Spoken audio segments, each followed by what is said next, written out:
Ana de las Tejas Verdes, Lucy Maud Montgomery. Capítulo 30. La fundación del Club de la Academia de la Reina. Marila dejó caer el tejido sobre la falda y se arrellanó en su silla. Tenía los ojos cansados y pensó vagamente que debía hacer cambiar sus lentes la próxima vez que fuera al pueblo, pues se le cansaban mucho de un tiempo a esta parte. Era casi de noche, pues el opaco crepúsculo de noviembre ya había caído en Tejas Verdes, y la única luz en la cocina venía de las danzarinas llamas del hogar. Ana, sentada a la turca frente a la chimenea, contemplaba el alegre resplandor de las astillas de arce de las que goteaba el sol de 100 veranos. Había estado leyendo, pero su libro se encontraba ahora en el suelo y soñaba con una sonrisa en los labios entreabiertos. Rutilantes castillos en el aire tomaban forma entre la niebla de su fantasía. Aventuras maravillosas ocurrían en su región de ensueño, aventuras que siempre acababan triunfantemente y que nunca la llevaban a situaciones tan embarazosas como las de la vida real. Marila la contemplaba con una ternura que solo a la suave luz del hogar se atrevía a aflorar. Expresar el amor abiertamente era una lección que Marila jamás aprendería. Lo que sí había aprendido era querer a esta delgada muchacha de ojos grises con un afecto tan profundo como no demostrado. Su amor la hacía temer ser excesivamente blanda. Tenía la incómoda sensación de que era algo pecaminoso dar el corazón con tanta intensidad a una criatura humana, y quizá hacía una especie de penitencia inconsciente al ser más estricta con aquella niña que si la hubiera querido menos. Ni siquiera Ana tenía idea de cuánto la quería Marila. Algunas veces creía que era muy difícil de complacer y que carecía de simpatía y comprensión, pero siempre desechaba el pensamiento recordando cuánto debía Marila. «Ana», dijo Marila de improviso, «la señorita Stacy ha venido esta tarde mientras estabas con Diana». La muchacha volvió del más allá con un salto y un suspiro. «¿Sí? ¡Oh, cuánto siento no haber estado! ¿Por qué no me ha llamado? Diana y yo estábamos en el bosque embrujado. Los bosques están hermosos ahora. Todo el bosque, los helechos, las hojas han comenzado su sueño, y como si alguien los hubiera arropado hasta la primavera bajo un manto de hojas muertas. Creo que fue el hada del arco iris la que lo hizo. Diana trata de no pensarlo. Nunca olvida la reprimenda que le dio su madre por imaginar fantasmas en el bosque embrujado. Tuvo un efecto horrible en su imaginación, se la embotó. La señora Lynn dice que Martel Bell es un ser embotado. Le pregunté a Ruby Gillis por qué y me dijo que sospechaba que era porque había vuelto su novio. Ruby no piensa más que en novios y cuanto más crece se pone peor. Los jóvenes están muy bien en su lugar, pero no está bien meterlos en todas partes, ¿no es cierto? Diana y yo estamos pensando seriamente en prometer que nunca nos casaremos, sino que seremos unas espléndidas ancianas y viviremos juntas siempre. Diana aún no se ha decidido porque piensa que quizás sería más noble casarse con algún joven osado, salvaje y perverso para reformarlo. ¿Sabe? Diana y yo hablamos ahora de temas muy serios. Nos sentimos más viejas que antes y no es cosa de hablar de chiquilladas. Es solemne tener casi 14 años, Marila.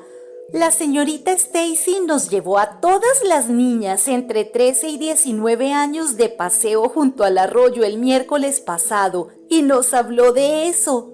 Dijo que debíamos ser muy cuidadosas con los hábitos que adquiríamos durante esta edad, porque cuando lleguemos a los 20 nuestro carácter estará desarrollado y echados los cimientos para toda la vida futura.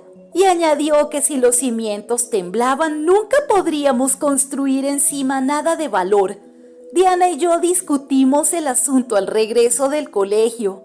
Nos sentimos extremadamente solemnes aprendiendo cuanto podemos y siendo tan sensatas como sea posible para que al llegar a los 20 nuestros caracteres estén correctamente formados. Es aterrador tener 20 años, Marila. ¿Suena tan viejo? ¿Pero por qué estuvo aquí la señorita Stacy esta tarde?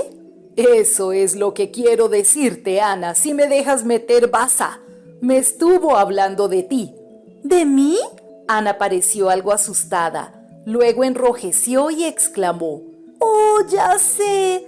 Tenía pensado decírselo, Marila, de verdad, pero me olvidé. La señorita Stacy me cogió leyendo Ben-Hur en clase ayer tarde, cuando debería haber estado estudiando Historia del Canadá. Jane Andrews me lo prestó. Lo leí al mediodía y acababa de llegar a la carrera de cuadrigas cuando regresamos a clase. Me moría por saber cómo terminaba, aunque estaba segura de que Ben-Hur ganaría, porque no habría justicia poética si no, de manera que abrí el libro de historia sobre el pupitre y coloqué a Ben-Hur debajo sobre mis rodillas. Parecía que todo el tiempo estaba estudiando historia, cuando en realidad estaba sumergida en Ben-Hur. Tan interesada estaba que no noté que la señorita Stacy venía por el pasillo hasta que alcé la vista y la vi mirándome con ojos llenos de reproche. No puedo decirle cuán avergonzada me sentí, Marila, especialmente cuando oí la risa sofocada de Josie Pye. La señorita Stacy se llevó Ben-Hur, pero no dijo nada. Me llamó durante el recreo y me habló.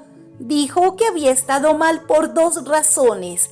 Primero, por gastar el tiempo dedicado a estudiar y segundo, por tratar de engañar a mi maestra. Hasta ese momento no había comprendido que lo que hacía era un engaño.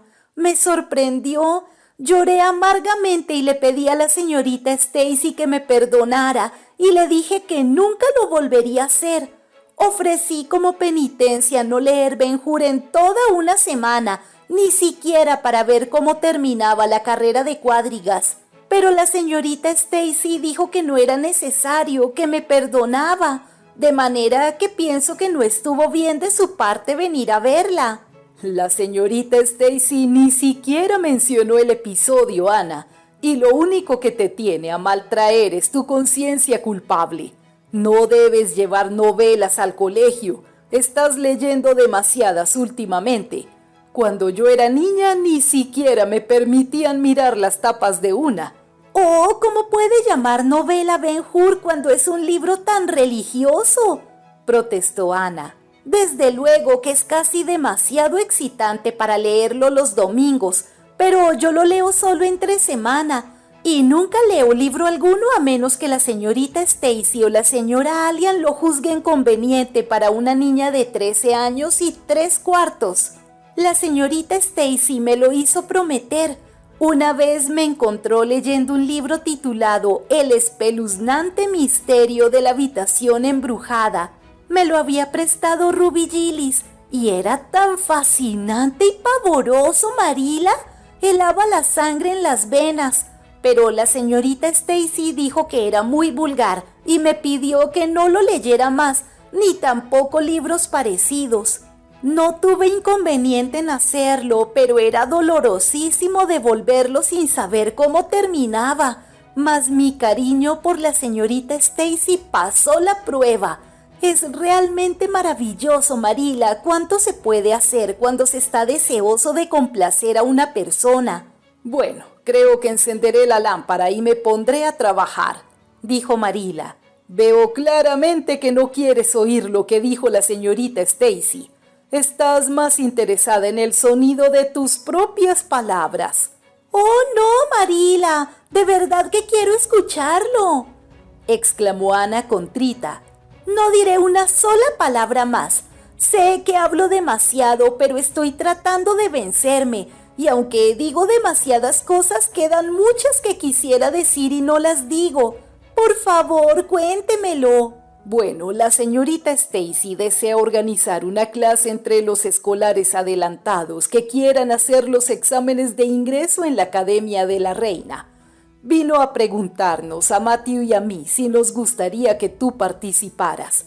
¿Qué opinas, Ana? ¿Te gustaría ir a la Academia de la Reina y estudiar magisterio? ¡Oh, Marila! Ana se arrodilló y le tomó las manos. Ha sido el sueño de mi vida. Es decir, durante los últimos 6 meses, desde que Ruby y Jane comenzaron a hablar del ingreso, pero no dije nada porque lo suponía inútil. Me gustaría muchísimo ser maestra, pero ¿no será muy caro? El señor Andrews dice que le cuesta $150 hacer entrar a Prissy, y eso que ella no era un fracaso en geometría. Creo que no deberías preocuparte por eso. Cuando Matthew y yo resolvimos criarte, decidimos hacer cuanto pudiéramos por ti y darte una buena educación. Creo que una chica debe estar preparada para ganarse el sustento, lo necesite o no. Siempre tendrás un hogar en Tejas Verdes mientras Matthew y yo estemos aquí, pero nadie sabe qué pasará en este incierto mundo, y no está de más hallarse preparado. De manera que puedes seguir esas clases si quieres, Ana. ¡Oh, Marila, muchas gracias! Ana le echó los brazos a la cintura y la miró a los ojos. Les estoy tan agradecida. Estudiaré cuanto sea capaz y haré cuanto pueda para que se enorgullezcan de mí. Les prevengo que no esperen mucho en geometría, pero creo que me distinguiré en todo lo demás si trabajo firme. Estoy segura de que te irá bastante bien. La señorita Stacy dice que eres brillante y diligente. Por nada del mundo hubiera dicho Marila a Ana todo lo que le había dicho la señora Stacy. Habría halagado demasiado su vanidad. No necesitas tomártelo muy a pecho, no hay prisa. No estarás lista para el ingreso hasta dentro de 1 año y medio, pero es bueno comenzar a su debido tiempo y tener una base correcta, como dice la señorita Stacy. Desde ahora pondré más interés que nunca en mis estudios, anunció Ana llena de felicidad, porque tengo una razón para vivir. El señor Allan dice que todos deberíamos tener una razón para vivir y luchar fielmente por ella. Solo que dice que debemos estar seguros de que se trata de un propósito valioso. Yo llamaría propósito valioso el ser maestra como la señorita Stacy. Creo que es una profesión muy noble. La clase de la Academia de la Reina fue organizada a su debido tiempo. Gilbert Blythe, Anna Shirley, Ruby Gillis, Jane Andrews, Josie Pye, Charlie Sloan y Moody Spurgeon McPherson tomaron parte. Diana no asistió ya que sus padres no tenían pensado mandarla a la Academia de la Reina. Esto pareció poco menos que una calamidad para Ana. Desde la noche en que Minnie May tuviera garrotillo no se habían separado para nada. La tarde en que el grupo de la academia se quedó por primera vez para dar lecciones iniciales y Ana vio salir a Diana lentamente con los otros para volver sola a casa por el camino de los abedules y el Valle de las Violetas. Nada pudo hacer excepto quedarse sentada y reprimir sus deseos de salir corriendo con su compañera. Se le hizo un nudo en la garganta y rápidamente ocultó tras la gramática latina las lágrimas que llenaban sus ojos. Por nada del mundo dejaría que Gilbert y Josie las vieran. Pero Marila creía haber probado la amargura de la muerte, como dijo el señor Allan en su sermón del domingo pasado al ver a Diana salir sola, dijo tristemente aquella noche. ¡Qué maravilloso hubiera sido si Diana hubiera seguido también el curso! Pero no podemos aspirar a la perfección en un mundo imperfecto, como dice la señora Lind.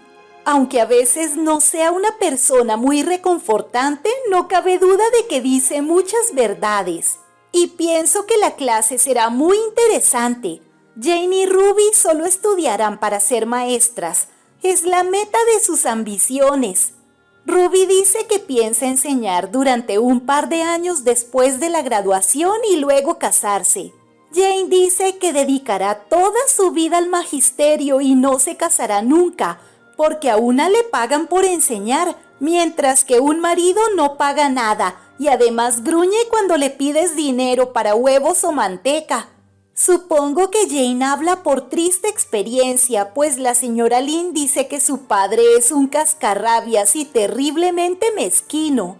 Josie Pye dice que cursará sus estudios simplemente para tener mayor educación, porque no tendrá que ganarse la vida. Dice además que desde luego es distinto en el caso de los huérfanos que viven de la caridad. Ellos sí que deben abrirse camino. Moody Spurgeon será ministro. La señora Lynn dice que con un nombre así no podrá hacer otra cosa. No lo tome a mal, Marila, pero con solo pensar en Moody como ministro me hace reír. Tiene un aspecto tan ridículo, con la cara gorda, los ojillos azules y las orejas como pantallas. Quizá cuando crezca tenga un aspecto más intelectual. Charlie Sloan dice que se dedicará a la política y se hará ministro del Parlamento, pero la señora Lynn dice que no tendrá éxito porque los Sloan son honrados y solo los sinvergüenzas tienen futuro en política. ¿Y Gilbert Blythe qué será?, preguntó Marila viendo que Ana abría su Julio César. No tengo conocimiento de las ambiciones de Gilbert Blythe, si es que tiene algunas, dijo Ana airada. En aquel momento la rivalidad entre Ana y Gilbert era evidente. Antes había sido unilateral, pero ahora no cabía duda de que Gilbert quería ser el primero de la clase igual que Ana. Eran dignos uno del otro. Los otros miembros de la clase aceptaban tácitamente su superioridad y ni siquiera soñaban con competir con ellos. Desde el día de la laguna en que ella se negara a perdonarle, Gilbert, exceptuando la antedicha rivalidad, no daba muestras de reconocer la existencia de Ana Shirley. Hablaba y bromeaba con las otras muchachas, cambiando libros y acertijos con ellas. Discutía lecciones y planes y algunas veces acompañaba a su casa alguna después de las oraciones o de la reunión del club de debates. Pero a Ana Shirley simplemente la ignoraba y ésta descubrió que no es nada agradable ser ignorado. En vano se decía a sí misma que no le importaba. En lo más profundo de su corazoncito sabía que le importaba y que si volviera a tener la oportunidad del lago de las aguas refulgentes, su respuesta sería bien distinta. De pronto, para su secreta tortura, había descubierto que el viejo resentimiento había desaparecido, desvaneciéndose cuando más necesitaba su apoyo. Era en vano que recordara la memorable ocasión y tratara de sentir la vieja y satisfactoria ira. Aquel día, junto a la laguna, había contemplado su último y espasmódico relámpago. Ana comprendió que había perdonado y olvidado sin darse cuenta, pero era demasiado tarde. Por lo menos ni Gilbert ni nadie, ni siquiera Diana sospecharían jamás cuánto lo sentía y cuánto deseaba no haber sido tan orgullosa. Decidió sepultar sus sentimientos en el más profundo de los olvidos y tuvo tanto éxito que Gilbert, que posiblemente no era tan indiferente como parecía, no pudo consolarse con la certeza de que Ana sentía su desprecio.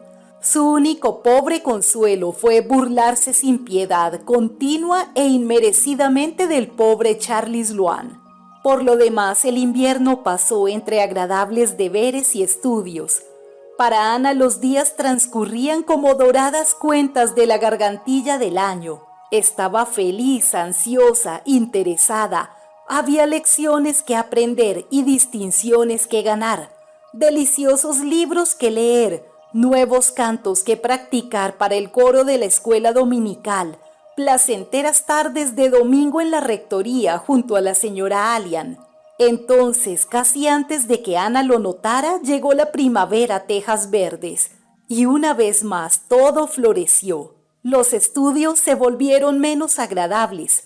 En el curso extraordinario, al quedarse en el colegio mientras los otros corrían por los verdes campos, los atajos sombríos y los senderos, miraba por la ventana y descubría que los verbos latinos y los ejercicios en francés habían perdido algo de la belleza que poseyeran en los meses de invierno.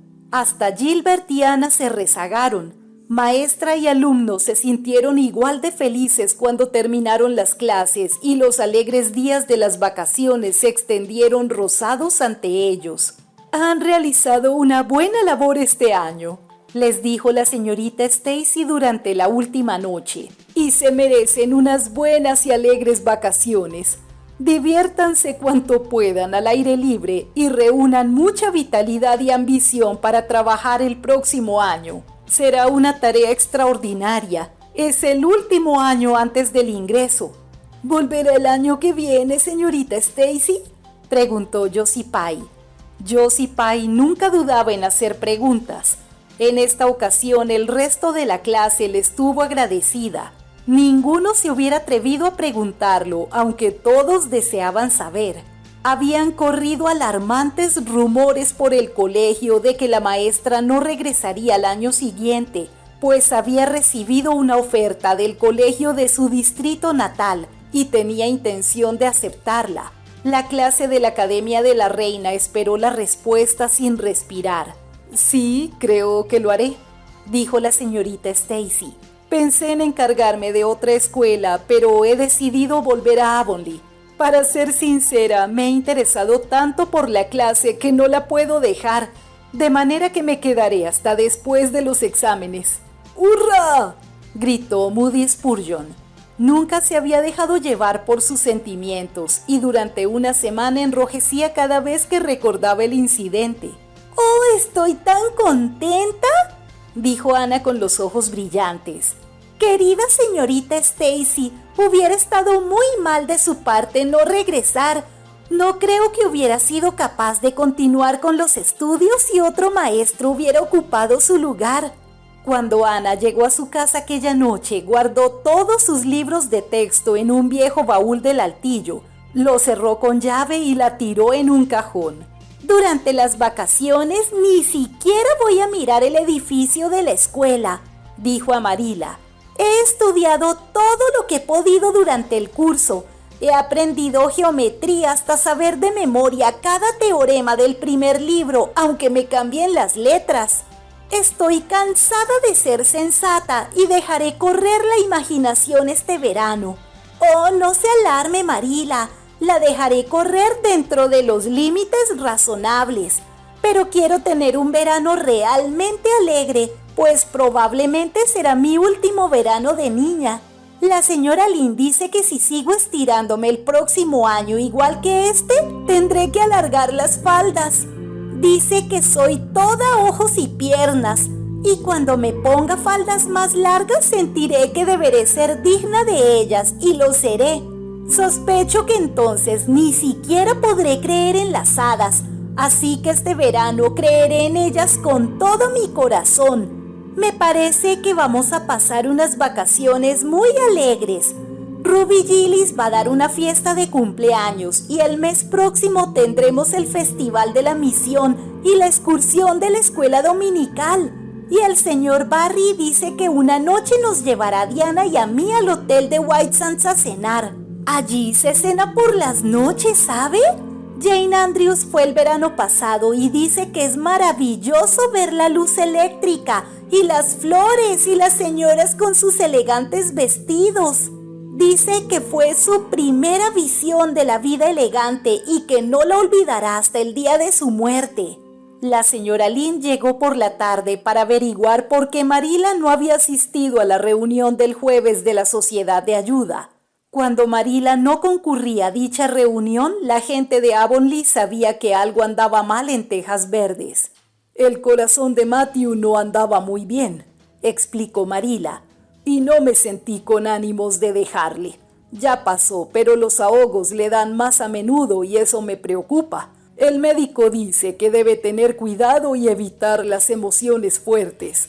No es muy fácil, ya que Matthew no las busca ni nunca las buscó, pero tampoco debe hacer trabajos pesados y usted sabe que pedirle a Matthew que no trabaje es igual que pedirle que no respire. Venga y deje sus cosas, Rachel. ¿Se quedará a tomar el té?» «Bueno, ya que me lo pide, creo que sí», contestó la señora, que además no tenía otros planes. Ambas se sentaron en la sala de estar mientras Ana preparaba el té y horneaba unos bollos que pudieran desafiar cualquier crítica. «Debo decir que Ana se ha transformado en una chica muy dispuesta», admitió la señora Lynn mientras Marilla la acompañaba al atardecer hasta el final del sendero. «Debe ser una gran ayuda». «Lo es», contestó Marila, «y ahora es sensata y digna de confianza.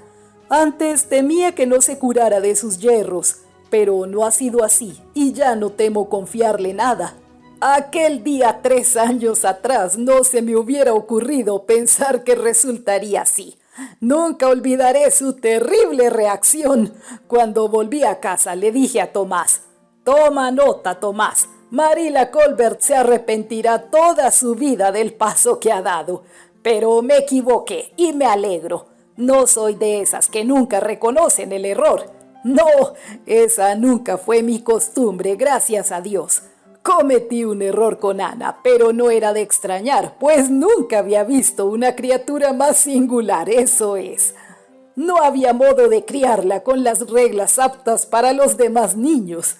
Es maravilloso cuánto ha mejorado en todos estos años, especialmente en apariencia. Será una hermosa muchacha, aunque yo no sea partidaria del tipo de tez pálida y grandes ojos. Me gustan más rollizas y rosadas como Diana Barry o Ruby Gillis. Esta sí que es guapa, pero hay algo que no sé qué es que las hace parecer vulgares cuando están con Ana, aunque esta no sea tan hermosa. Es como si pusiéramos un narciso junto a las grandes peonias. Eso es.